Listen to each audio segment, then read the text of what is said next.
नमस्कार, good evening and welcome to all. मैं Ajay Shrivastava, general manager Sage समूह सेज परिवार की ओर से आप सभी का हार्दिक स्वागत करता हूं। आभार व्यक्त करता हूं कि आप लोगों ने अपने कार्यक्रम सेज टॉक शो के लिए अपना कीमती समय निकाला। आज पूरा देश, हम सब जानते हैं, कोरोना संकट से लड़ाई लड़ रहा है। हमारा ये जो वर्चुअल टॉक शो है, ये हमने आप लोगों के लिए ही कंडक्ट किया है, जिसमें हम आपके इन सभी प्रश्नों के उत्तर हमारे जो पैनलिस्ट हैं, जो मेंबर्स हैं इस पैनल में, 3 मेंबर्स हमने इस पैनल में लिए हैं जो इंडस्ट्री टाइकून्स हैं, अपने अपने क्षेत्र में जो महारत रखते हैं, जो रियल एस्टेट से हैं, बैंकिंग से हैं और रियल एस्टेट से जुड़े कई लीगल विषयों के एक्सपर्ट हैं। तो मैं स्वागत करना चाहूंगा श्री रुपेश गोरखे जी का, जो अग्रवाल, फिर वो आगे इंट्रोडक्शन चलेगा, जो अग्रवाल कंस्ट्रक्शन कंपनी में वाइस प्रेसिडेंट हैं। इन्हें इंडस्ट्री का 20 साल का एक्सपोजर है। साथ ही मैं स्वागत करूंगा हमारे लीगल एडवाइजर श्री अनुराग श्रीवास्तव जी का, जो रियल एस्टेट से जुड़े लीगल मामलों के वरिष्ठ जानकार हैं। मैं स्वागत करना चाहूंगा हमारे बीच बैंकर हैं श्री निखिल करोड़िया जी, जो कि रिटेल हाउसिंग लॉ के अच्छे जानकार हैं। मेंबर्स, आइए हम इस प्रोग्राम की शुरुआत करें। शुरुआत में हमारे पैनलिस्ट में सबसे पहले जो हमारे सदस्य हैं, हमारे वरिष्ठ प्रॉपर्टी कंसल्टेंट जो वाइस प्रेसिडेंट हैं अग्रवाल कंस्ट्रक्शन कंपनी में, रुपेश जी से मैं ये प्रश्न करना चाहूंगा। रुपेश जी, लॉकडाउन के रियल एस्टेट इंडस्ट्री को आप कैसा मानते हैं, कैसे देखते हैं आप इस लॉकडाउन को? आप सभी ने इतने शॉर्ट नोटिस पर सेज के टॉक शो को ज्वाइन किया, तो मैं जितने भी व्यूअर्स थे, जिसने ज्वाइन किया है, सबका बहुत बहुत धन्यवाद करता हूँ।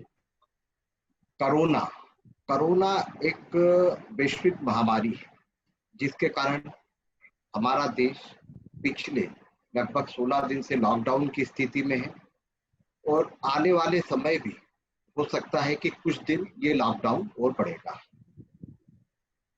इस लॉकडाउन में को देखते हुए मैं ये कहना चाहूँगा कि कोरोना का इकोनॉमिक पे जो इफेक्ट है, तो देखिए पूरे विश्व की, वर्ल्ड की इकोनॉमी इससे इफेक्टेड हो रही है। तो कोरोना का इकोनॉमी पे तो निश्चित ही रियल एस्टेट की इकोनॉमी पे भी इफेक्ट आएगा इसका। देखिए, क्योंकि रियल एस्टेट, इसके नाम में ही रियल शब्द जुड़ा हुआ है। रियल का मतलब वास्तविक, यहाँ पे कोई भी काल्पनिक चीज नहीं है। तो जो वास्तविक होता, जो रियल एस्टेट है, ये थोड़े बहुत टाइम जरूर सफर करेगा, लेकिन आने वाला समय इसका बहुत ही अच्छा है।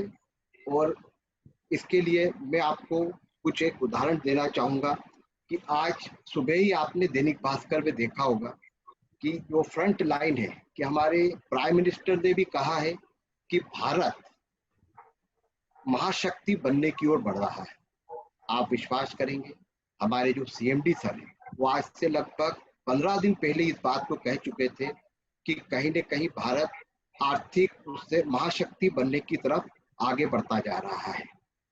इसी उस पर्याय में अभी मैंने बीच में एक टॉक शो वेबिनार अटेंड किया था रियल एस्टेट के जाने माने डेवलपर हीरा नंदानी जी का। उनका भी ये कहना था कि कोरोना का जो इफेक्ट है, ये हो सकता है कि मई या जून तक रहे, उसके बाद इकोनॉमी में एकदम बहुत अच्छा चेंज आएगा और इकोनॉमी बहुत मतलब अच्छे पॉजिटिव मोड में आगे बढ़ने लग जाएगी।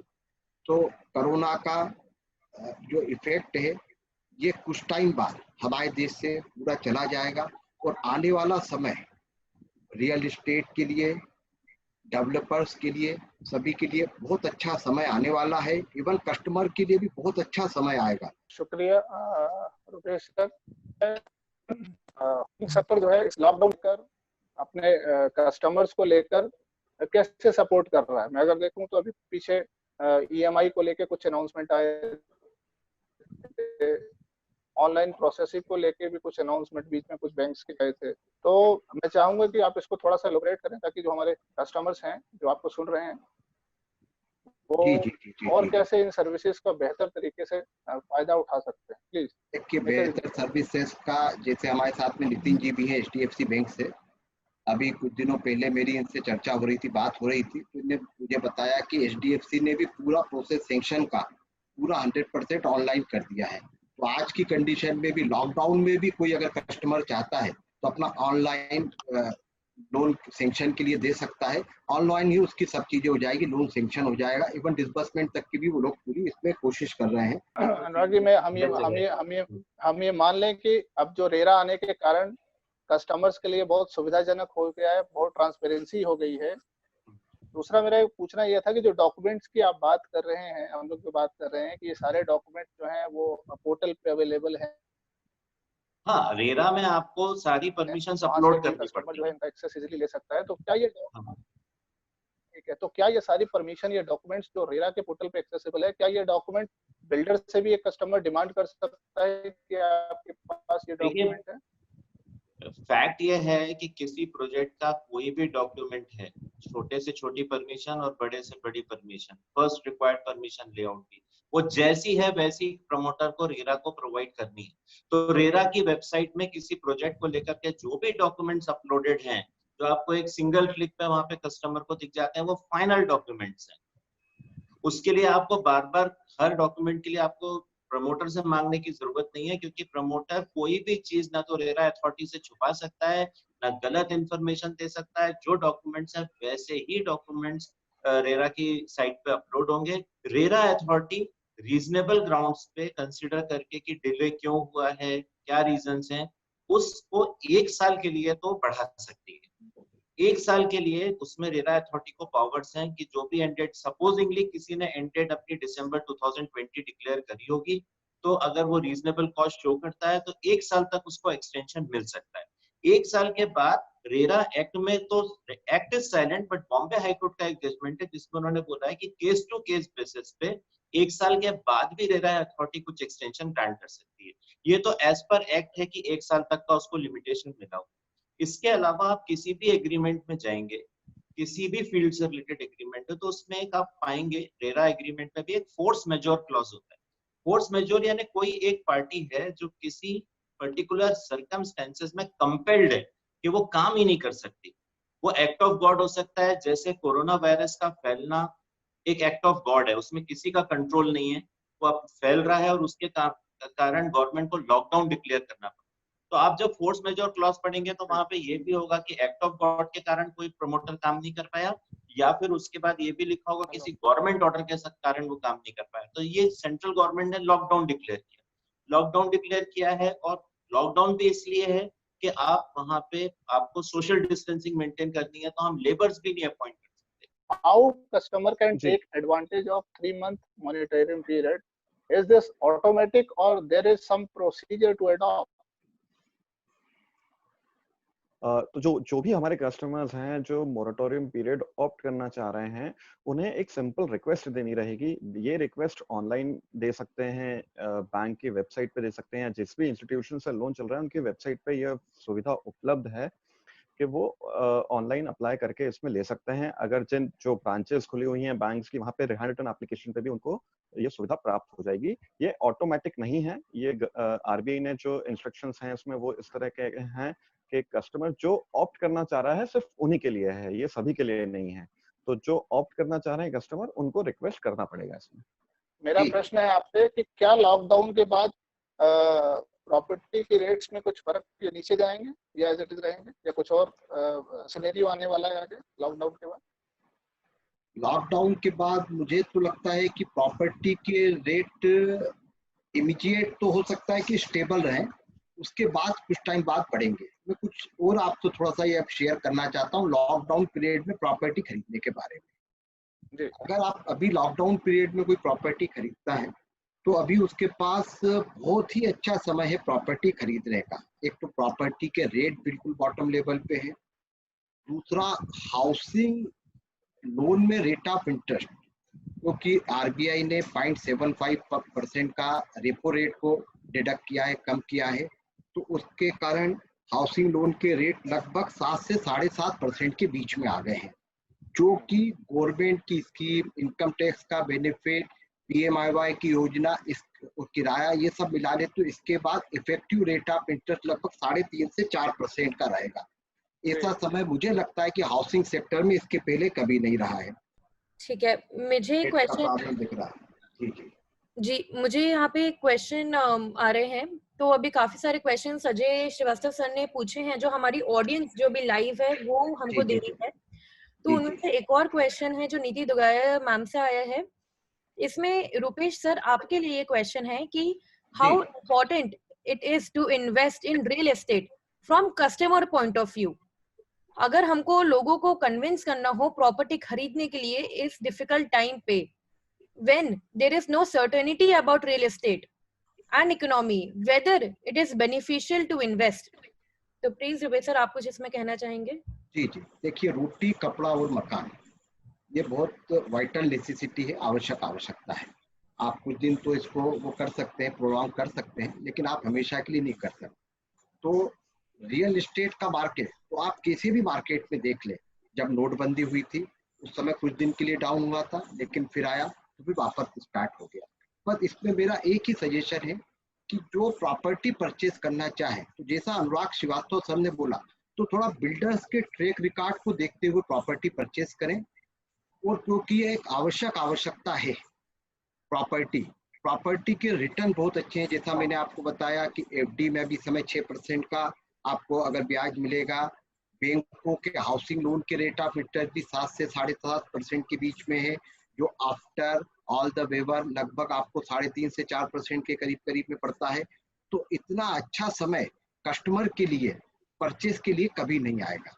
तो मैं कहूँगा एंड यूजर के लिए तो this is the best time for purchasing. तो आप भी मैडम बिल्कुल ले सकते हैं, बिल्कुल आप उसमें उसको वो नहीं करें, आप बिल्कुल इसको परचेज कर सकते हैं, बिल्कुल फ्री होकर बहुत अच्छे से परचेज कर सकते हैं। मेरा तो ये सजेशन है आपके लिए। जी, thank you so much Rupesh sir. Anurag Shrivastava sir आपके लिए एक क्वेश्चन आया है श्रेयांश जैन जी से। If somebody wants to challenge the decision of RERA committee, where he or she has to go, court or consumer forum?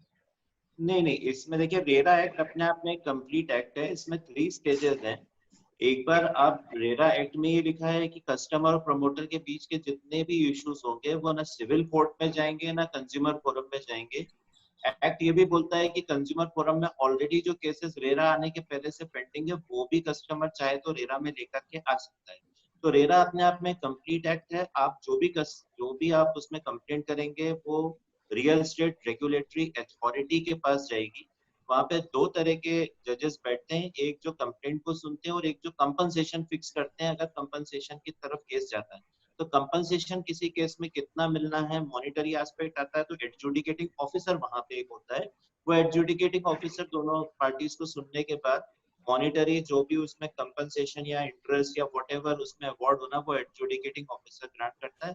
Real estate regulatory authority Madhya Pradesh में केवल एक जगह है भोपाल में, जिसका ऑफिस व्यापम के ठीक पीछे है। वहां पे रियल एस्टेट रेगुलेटरी अथॉरिटी है।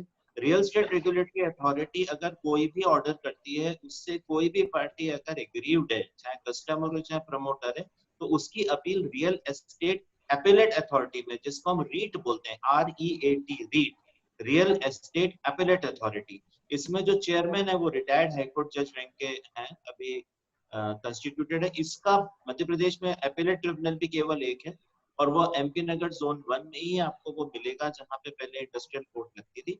तो आपका ये MPSIDC की कोर्ट लगती थी, उस बिल्डिंग में रीट का ऑफिस है और बहुत अपना जो बोर्ड ऑफिस स्क्वायर के पास नहीं। तो आपको रियल एस्टेट एपेलेट अथॉरिटी के पास इसको चैलेंज करना पड़ेगा, जो भी पार्टी एग्रीड है। और अगर रियल एस्टेट एपेलेट अथॉरिटी के भी जजमेंट से कोई आपको ग्रीवेंस है, तो फिर सीधे उसको चैलेंज होगा हाई कोर्ट में।